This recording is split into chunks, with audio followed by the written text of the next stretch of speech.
Assalamualaikum warahmatullahi wabarakatuh. Perkenalkan, saya Bulan Puspita Susilo Putri, mahasiswi Teknik Perpipaan Politeknik Perkapalan Negeri Surabaya.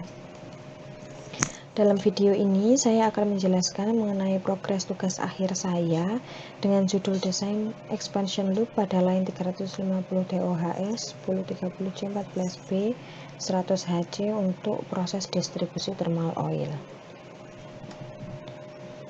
Terlebih dahulu saya akan jelaskan mengenai line pipa yang saya angkat menjadi topik tugas akhir saya ini merupakan line dengan diameter 14 inch yang mengalirkan fluida berupa thermal oil. Untuk progres pertama saya yaitu permodelan desain existing untuk mengetahui apakah terjadi stres pada jalur ini. Permodelan saya menggunakan software Cesar 2 tahun 2014.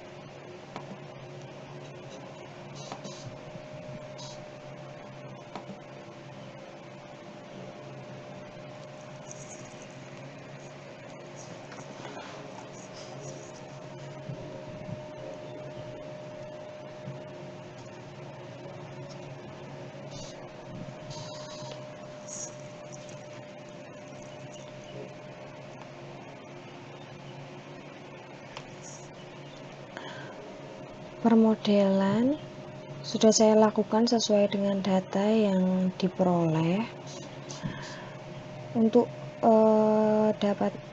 permodelan sistem perpipaan menggunakan Cesar ini, kita perlu menginput beberapa data seperti node, kemudian panjang pipa, diameter pipa, schedule, kemudian ada fluid density, ada temperature design dan juga temperature operasi, kemudian ada pressure design dan juga pressure operasi.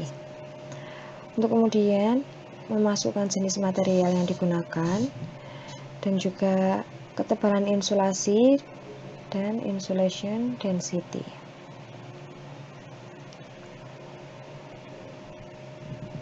Ini permodelan yang saya lakukan seperti ini.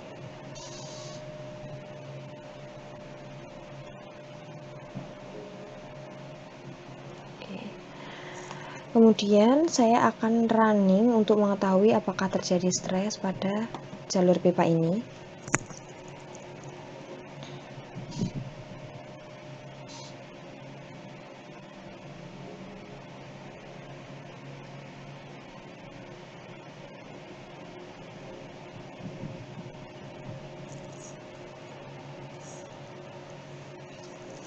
Seperti yang bisa kita lihat, dalam jalur ini terjadi stres akibat beban sustain dan juga beban ekspansi.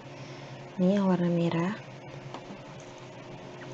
Kemudian untuk dapat mengetahui nilai stresnya, kita bisa masukkan stres dan juga load case report, kemudian ditambahkan.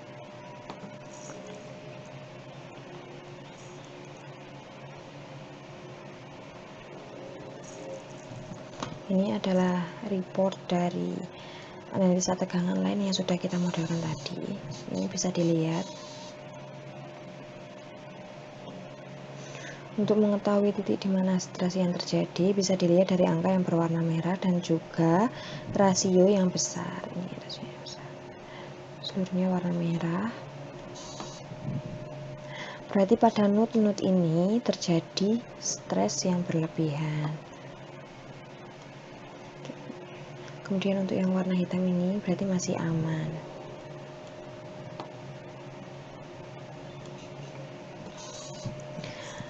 Selanjutnya, ini bisa dimasukkan ke dalam Excel untuk kemudian diinput ke dalam laporan. Jadinya akan seperti ini mengenai load case report. Semua hasilnya akan masuk ke sini.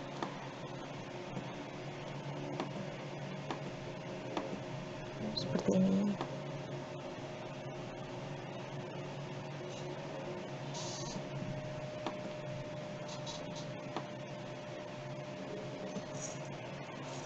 Bintang adalah tanda error. Kemudian saya akan mensimulasikan jalur pipa ini.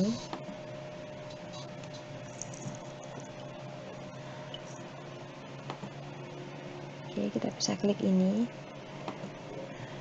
seperti ini.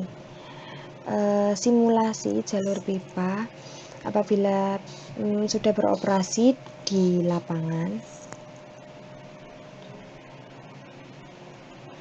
Bisa kita lihat.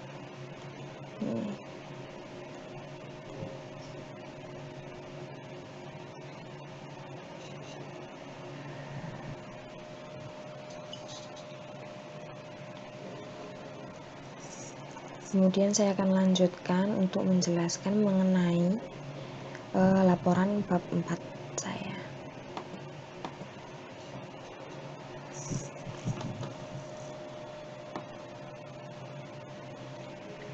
Mengenai analisa data dan pembahasan. Untuk poin yang pertama 4.1 membahas mengenai data yang diperoleh untuk mendukung penelitian tugas akhir ini, seperti yang dapat dilihat pada tabel.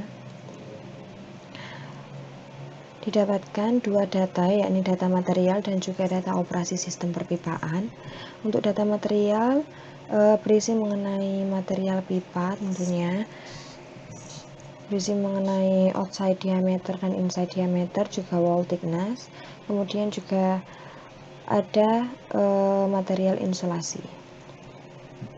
Untuk data operasi sistem perpipaan berisi seperti densitas fluida, temperature, desain dan operasi, juga tekanan desain dan operasi. Kemudian saya masukkan permodelan desain existing seperti yang saya perlihatkan pada software Cesar 2 tadi. Saya masukkan ke dalam laporan. Kemudian selanjutnya saya melakukan perhitungan untuk mencari dimensi expansion loop yang akan saya tambahkan untuk mengurangi tegangan yang terjadi pada line ini.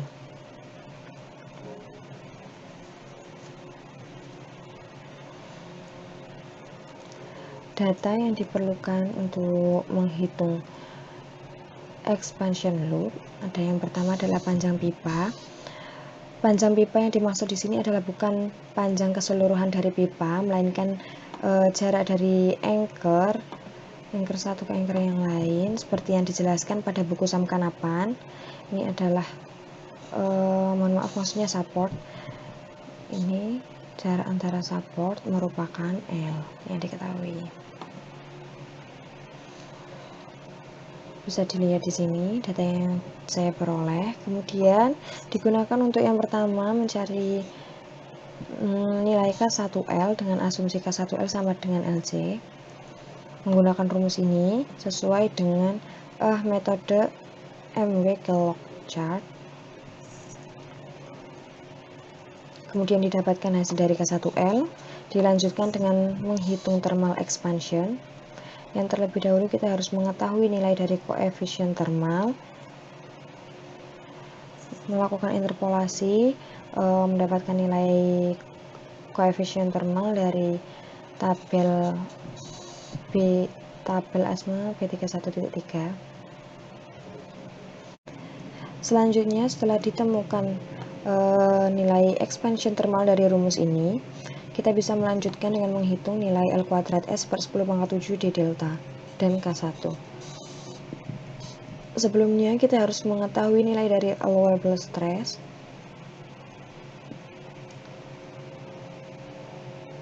Kemudian ketika L kuadrat S per 10 pangkat 7 D delta sudah diketahui, kita bisa melanjutkan perhitungan untuk mencari nilai dari K1 dengan rumus sebagai berikut. Setelah nilai L kuadrat S per 10 pangkat 7 D delta diketahui dan juga nilai dari K1 diketahui, kita bisa melanjutkan dengan mencari nilai K2 menggunakan MW-Kellogg chart. Bisa dilihat di sini nilai K1 tadi adalah 0,03333. Ini adalah deretan nilai dari K1.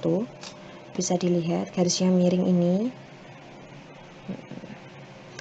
Jika diketahui nilai di sini adalah 0,5, berarti nilai 0,333 tadi berada di bawahnya sini.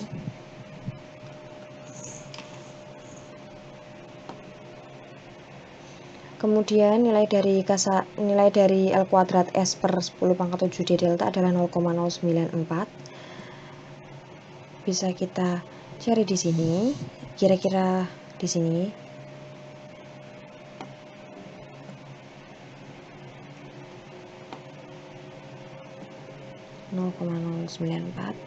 Kemudian kita tarik garis ke kanan sampai bertemu pada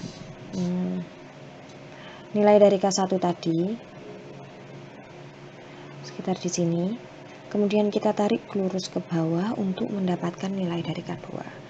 Jika dihitung di sini sekitar 0,017.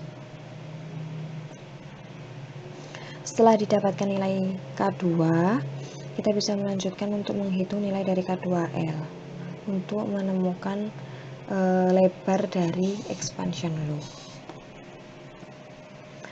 K2L dapat dicari menggunakan rumus berikut. Kemudian dari hasil perhitungan yang tadi telah dilakukan, bisa didapatkan nilai dimensi expansion loop bahwa K1L sebagai H atau tinggi sebesar 7,206 feet dan juga K2L atau W lebar sebesar 3,67 feet.